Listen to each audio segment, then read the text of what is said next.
NEET தேர்வை ரத்து செய்ய வலியுறுத்தி மதுரை திருப்பரங்குன்றத்தில் அகில இந்திய மாணவர் சங்கத்தினர் ரயில் மறியல் போராட்டத்தில் ஈடுபட்டனர். பாலக்காடு திருச்செந்தூர் ரயிலை மறித்த அவர்களை காவல்துறையினர் குண்டுக்கட்டாக தூக்கிச் சென்று கைது செய்தனர். இதனிடையே நீட் தேர்வை ரத்து செய்ய கோரியும் மத்திய கல்வித்துறை அமைச்சர் தர்மேந்திர பிரதான் பதவி விலக கோரியும் இந்திய மாணவர் சங்கம் மற்றும் இந்திய ஜனநாயக வாலிபர் சங்கத்தினர் 4வது நாளாக சென்னை சைதாப்பேட்டையில் போராட்டம் நடத்தினர்.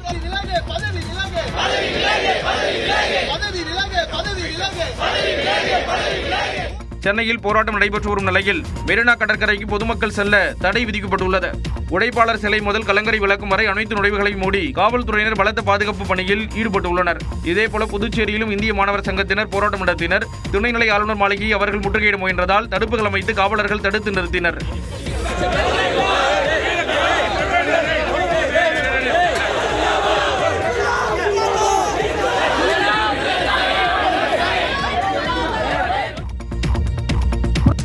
வடிவமா பாஸ் அம்பேத்கர் மாறி இருக்கிறது. குறிப்பா சிஜேபி அமைப்பினர் அந்த ஸ்லோகனை ஒவ்வொரு முறையும் சொல்றப்பவும் அது கூட சேர்ந்து எண்ணற்ற மக்கள் தங்களுடைய சாதியை மறந்து மதத்தை மறந்து பாஸ் அம்பேத்கர் முழக்கத்தை முழங்குறப்போ உண்மையிலேயே எனக்கு இந்தியன்ற பெருமை இப்பதான் கிடைக்குது. நீட் தேர்வுக்கு எதிராக நீலம் பண்பாட்டு மையம் சார்பில் நடைபெற்ற போராட்டத்தில் இயக்குநர் ப. ரஞ்சித் தெரிவித்த கருத்துக்கள் இவை. சென்னை ராஜரத்னம் மைதானத்தில் நடைபெற்ற ஆர்ப்பாட்டத்தில் பங்கேற்று பேசிய இயக்குநர் வெற்றிமாறன் மாணவர்கள் போராட்டம் மத்திய அரசின் தோல்வி என விமர்சித்தார். காக்ரோச் ஜனதா பார்ட்டியினுடைய போராட்டம் ஒன்றிய அரசினுடைய தோல்வி. இங்கே நீட்ன்றது மூலமா நம்மிடமிருந்து மருத்துவ கல்வியை முழுமையாக எடுக்கிறதும் மருத்துவ அறிவை முழுமையாக எடுக்கிறதும் தான் அதனுடைய ஒரு பெரிய அவங்களோட ஒரு செயல்பாடாவே இருக்கு. தமிழ்நாடு சிந்திக்கக்கூடிய மாநிலம் என்ற நிலை மாறிவிட்டது என்று கூறிய அமீர் சிந்திக்கக்கூடிய கூட்டம் திரையரங்குகளில் இருப்பதாக விமர்சித்தார். ஜனநாயகன் திரைப்படத்தை காப்பாற்ற ஒரு பெரும் கூட்டம் போராடி கொண்டிருக்கின்றது.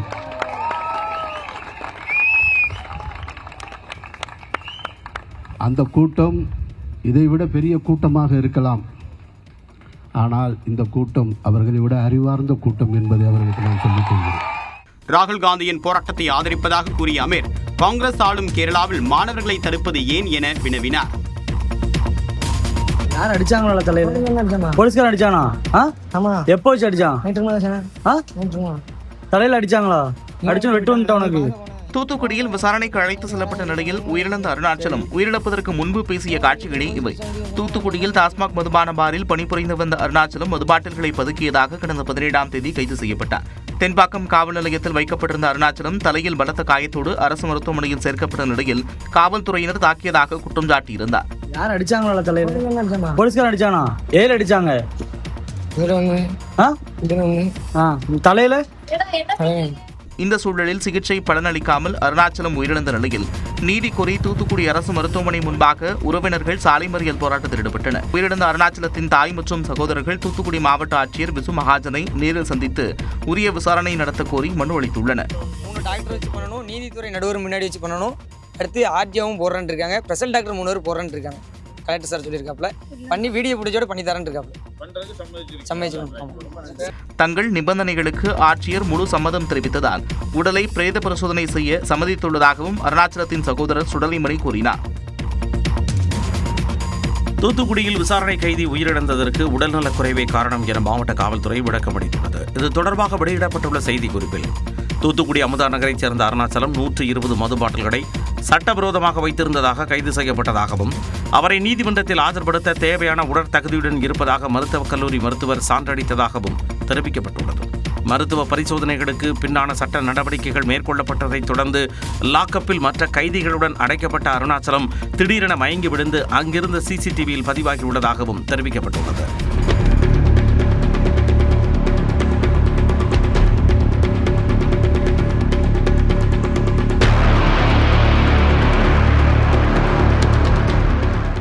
இதையடுத்து ஜாமீனில் விடுவிக்கப்பட்ட அருணாச்சலம் மருத்துவமனை செல்லும் வழியில் மயங்கி விழுந்ததாக உறவினர்கள் தெரிவித்ததாகவும் காவல்துறையினர் கூறியுள்ளனர். மருத்துவமனையில் அனுமதிக்கப்பட்ட அருணாச்சலம் சிகிச்சை பலனளிக்காமல் இறந்ததாக மருத்துவர்களால் அறிவிக்கப்பட்டதாகவும் சம்பவம் தொடர்பாக அருணாச்சலத்தின் தந்தை அளித்த புகாரில் விசாரணை நடைபெறுவதாகவும் காவல்துறையினர் தெரிவித்துள்ளனர்.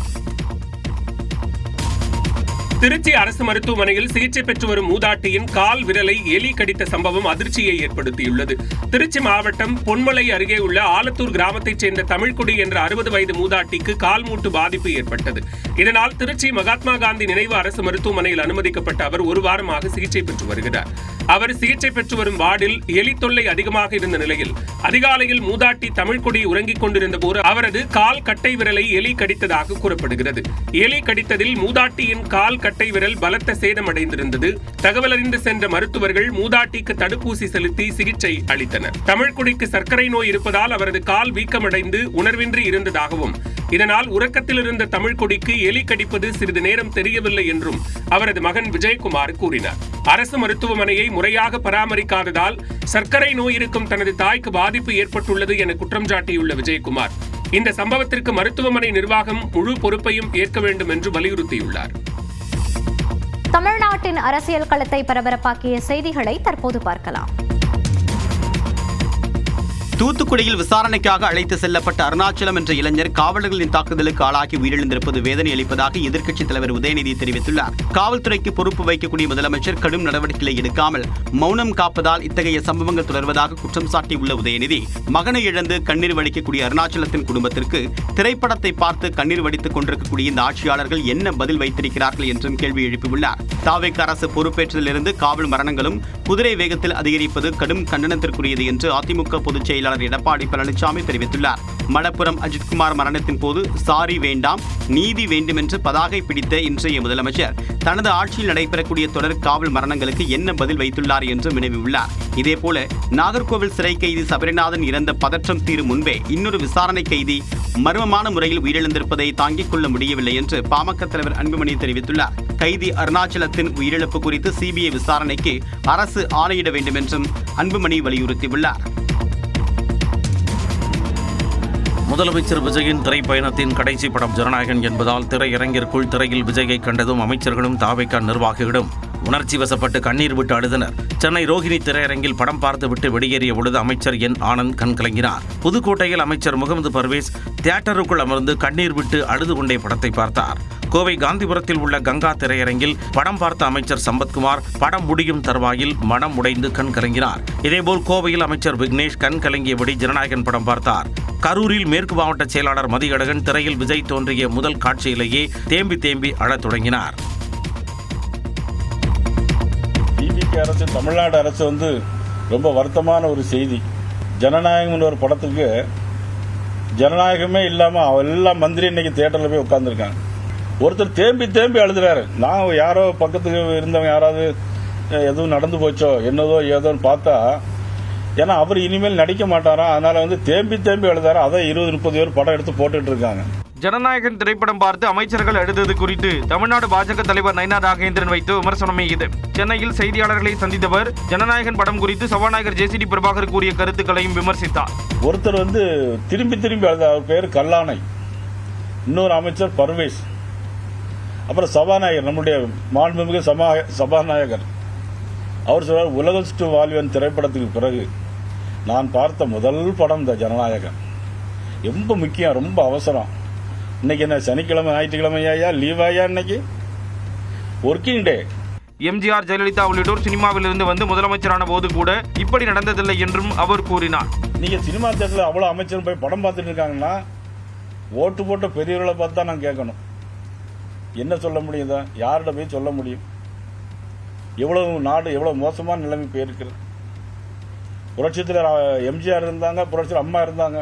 காவிரி விவகாரம் குறித்து கர்நாடக முதலமைச்சரை சந்தித்து பேச தமிழ்நாடு முதலமைச்சர் விரும்பவில்லை என்றும் நயினா நாகேந்திரன் விமர்சித்தார்.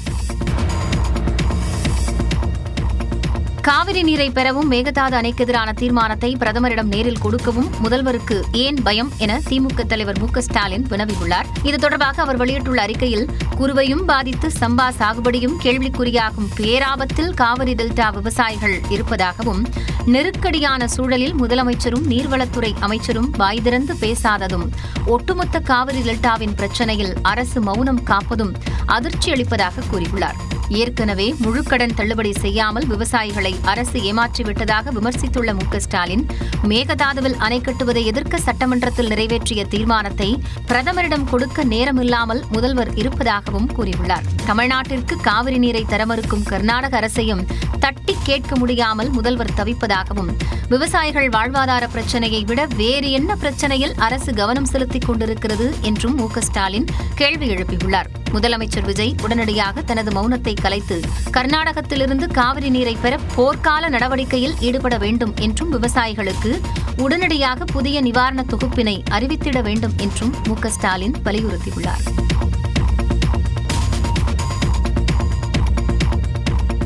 சென்னையில் நடந்த அதிமுக ஆலோசனை கூட்டத்தில் முன்னாள் அமைச்சர் SP வேலுமணி பங்கேற்காத நிலையில் கூட்டத்தில் கலந்து கொண்ட மாணவரணி செயலாளர் சிங்கை ராமச்சந்திரன் கட்சியிலிருந்து விலகுவதாக அறிவித்துள்ளார். சென்னை ராயப்பேட்டையில் உள்ள அதிமுக தலைமை அலுவலகத்தில் கோவை மாவட்ட நிர்வாகிகளுடன் அதிமுக பொதுச் செயலாளர் எடப்பாடி பழனிசாமி தேர்தல் தோல்வி தொடர்பாக ஆலோசனை நடத்தினார். கூட்டத்தில் முன்னாள் அமைச்சர் SP வேலுமணி பங்கேற்காமல் புறக்கணித்தார். அதேபோல் கூட்டத்தில் பேசிய அதிமுக மாணவரணி செயலாளர் சிங்கை ராமச்சந்திரன், நாளை தேர்தல் நடந்தாலும் அதிமுகவால் வெற்றி பெற முடியாது எனவும் 5 வருடம் கழித்து எப்படி வெற்றி பெற முடியும் என்று கேள்வி எழுப்பியதாக கூறப்படுகிறது. அப்போது குறுக்கிட்ட EPS சிங்கை ராமச்சந்திரன் பேசுவதை நிறுத்திவிட்டு உட்காருமாறு கடிந்து கொண்டதாக சொல்லப்படுகிறது. இந்நிலையில் கட்சியில் அடிப்படை உறுப்பினர் உள்ளிட்ட அனைத்து பொறுப்புகளில் இருந்தும் விலகுவதாக சிங்கை ராமச்சந்திரன் அறிவித்துள்ளார். கடந்த 2024ஆம் ஆண்டு நாடாளுமன்ற தேர்தலில் கோவையில் அண்ணாமலையை எதிர்த்து போட்டியிட்ட சிங்கை ராமச்சந்திரன் 3வது இடத்திற்கு தள்ளப்பட்டது குறிப்பிடத்தக்கது. முன்னதாக காலையில் திண்டுக்கல் மாவட்ட நிர்வாகிகளுடன் EPS ஆலோசனை நடத்திய நிலையில் அக்கூட்டத்தை முன்னாள் அமைச்சர் நத்தம் விஸ்வநாதன் புறக்கணித்ததும் கவனம் பெற்றுள்ளது. டெல்லியில் தொடரும் மாணவர்களின் போராட்டம், வினாத்தாள் கசிவிற்கு எதிராக முக்கிய முடிவு உள்ளிட்ட செய்திகளை டாப் 5 இந்தியா பகுதியில் பார்க்கலாம். நீட் வினாத்தாள் கசிவுக்கு எதிராக கடும் நடவடிக்கை எடுப்பது குறித்து இன்று நடைபெறும் அமைச்சரவைக் கூட்டத்தில் முக்கிய முடிவு எடுக்கப்பட உள்ளதாக பிரதமர் மோடி தெரிவித்துள்ளார். நீட் வினாத்தாள் முறைகேடுகளுக்கு எதிராக நாடு முழுவதும் போராட்டங்கள் தீவிரமடைந்து வரும் சூழலில் பிரதமர் மோடி தனது எக்ஸ் பக்கத்தில் வீடியோ ஒன்றை வெளியிட்டுள்ளார். அதில் வினாத்தாள் கசிவு என்பது ஒரு சாதாரண பிரச்சினை அல்ல, அது லட்சக்கணக்கான மாணவர்களுக்கு வேதனை அளிப்பதாக குறிப்பிட்டுள்ளார். வினாத்தாள் கசிவுகளுக்கு எதிராக பல முக்கிய நடவடிக்கைகள் எடுக்கப்பட்டு குற்றவாளிகள் சிறையில் அடைக்கப்பட்டிருப்பதாகவும், தேர்வர்கள் 1 ஆண்டை வீணாக்காமல் இருப்பதை உறுதி செய்வதே அரசின் மிக முக்கியமான நோக்கமாக இருந்ததாகவும் விளக்கமளித்துள்ளார். வினாத்தாள் கசிவு வழக்குகளுக்கான விரைவு நீதிமன்றம் மற்றும் கடுமையான தண்டனை வழங்க வகை செய்யும் விதிகள் பற்றி இன்று அமைச்சரவையில் விவாதித்து இறுதி முடிவெடுக்கப்படும் என்றும், நடப்பு கூட்டத்தொடரிலேயே இது தொடர்பான மசோதா தாக்கல் செய்யப்படும் என்றும் பிரதமர் மோடி உறுதியளித்துள்ளார். फास्ट ट्रैक कोर्ट और कठोर सजा के प्रावधान के साथ का ये मुसद्दा कल कैबिनेट में चर्चा होगी. कैबिनेट के साथियों के सुझाव के बाद उसका अंतिम रूप दिया जाएगा. जल्द से जल्द उस बिल को सदन में पारित कराने का प्रयास किया जाएगा. 22 லட்சம் மாணவர்கள் மிக குறுகிய காலத்தில் நீட் மறுதேர்வு எழுதுவதை உறுதி செய்ய மத்திய அரசு தன்னால் இயன்ற அனைத்தையும் செய்ததாகவும் பிரதமர் மோடி தெரிவித்துள்ளார்.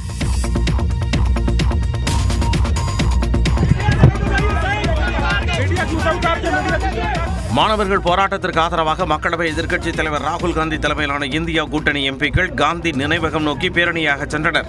நீட் தேர்வு குளறுபடிக்கு எதிரான போராட்டம் நாடு முழுவதும் பெரும் அதிர்வலைகளை ஏற்படுத்தியுள்ளது. இந்நிலையில் காங்கிரஸ் மற்றும் கூட்டணி கட்சி எம்பிக்களுடன் ராகுல் காந்தி தனது இல்லத்தில் ஆலோசனை நடத்தினார். தொடர்ந்து நீட் தேர்வால் உயிரை மாய்த்து கொண்ட மாணவர்களுக்கு அஞ்சலி செலுத்தும் விதமாக காந்தி நினைவகத்திற்கு புறப்பட்ட நிலையில் காவல்துறையினரால் தடுத்து நிறுத்தப்பட்டனர். To India Gate, but then they refused. So then we wanted to take them to 30th January, Gandhiji's assassination spot. And now what they've done is they put this bus in front of us there, right? பின்னர் அரசியல் சாசன புத்தகத்தை கையில் ஏந்தி ராகுல் காந்தி தலைமையில் அனைவரும் காந்தி நினைவகத்தில் மரியாதை செலுத்தினர்.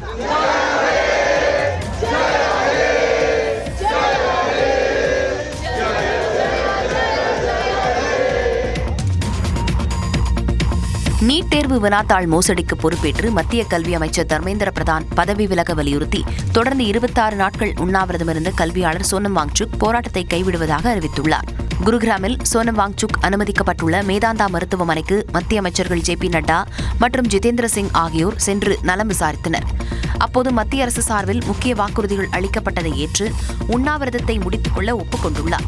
வன்முறை சூழல் ஏற்படும் என்பதை கருதி நீண்ட பேச்சுவார்த்தைக்கு பிறகே இந்த முடிவை எடுத்ததாக தெரிவித்துள்ளார். இதனையடுத்து அவருக்கு சூப் வழங்கப்பட்டது. அதனை அருந்தி உண்ணாவிரதத்தை அவர் நிறைவு செய்தார்.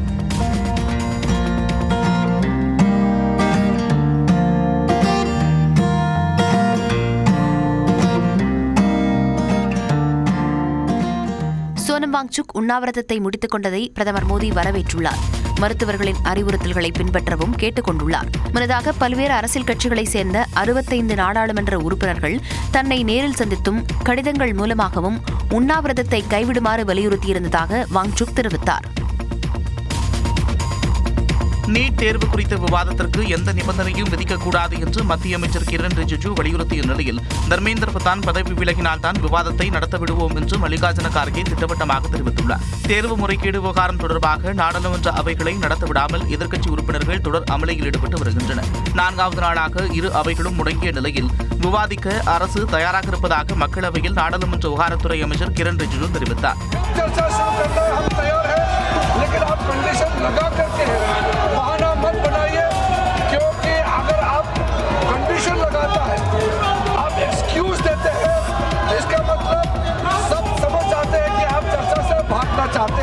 மறுபுறம் மாநிலங்களவையில் பேசிய எதிர்க்கட்சித் தலைவர் மல்லிகார்ஜுன கார்கே கல்வி அமைச்சர் தர்மேந்திர பிரதான் பதவி விலக வேண்டும் என்று திட்டவட்டமாக தெரிவித்தார்.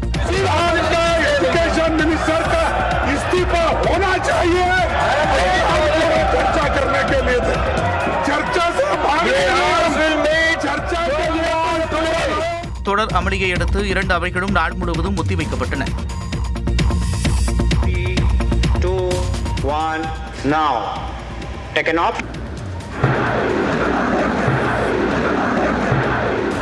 எதிரிகளின் போர் விமானங்கள் ஏவுகணைகளை தாக்கி அழிக்கும் திறன் கொண்ட குசா ஏவுகணையை இந்திய ராணுவம் வெற்றிகரமாக பரிசோதித்த காட்சிகளே இவை. மத்திய பாதுகாப்பு ஆராய்ச்சி மற்றும் மேம்பாட்டு நிறுவனம் நீண்ட தூரம் சென்று வானில் உள்ள இலக்குகளை தாக்கி அழிக்கும் குசா ஏவுகணையை வடிவமைத்துள்ளது. எதிரி போர் விமானங்கள், ஏவுகணைகள், ட்ரோன்களை தாக்கி அழிக்கும் வல்லமை கொண்ட இந்த ஏவுகணை ஒடிஷா கடற்கரை அருகே உள்ள ஏபிஜே அப்துல் கலாம் தீவில் உள்ள ஏவுதளத்திலிருந்து வெற்றிகரமாக சோதிக்கப்பட்டது. ரஷ்யாவின் S-400 வான் பாதுகாப்பு அமைப்புக்கு போட்டியாக வடிவமைக்கப்பட்டுள்ள இது மறைமுக விமானங்கள், ட்ரோன்கள் மற்றும் அதிவேக ஆயுதங்களுக்கு எதிராக பாதுகாப்பு அளிக்கும் வகையில் 3 இடைமறிப்பு வகைகளை கொண்டுள்ளது. முற்றிலும் உள்நாட்டில் வடிவமைக்கப்பட்டுள்ள இந்த ஏவுகணை 2028ஆம் ஆண்டில் இந்திய ராணுவத்தில் இணைக்கப்படும் என்று எதிர்பார்க்கப்படுகிறது. 2, 1, now. Taken off.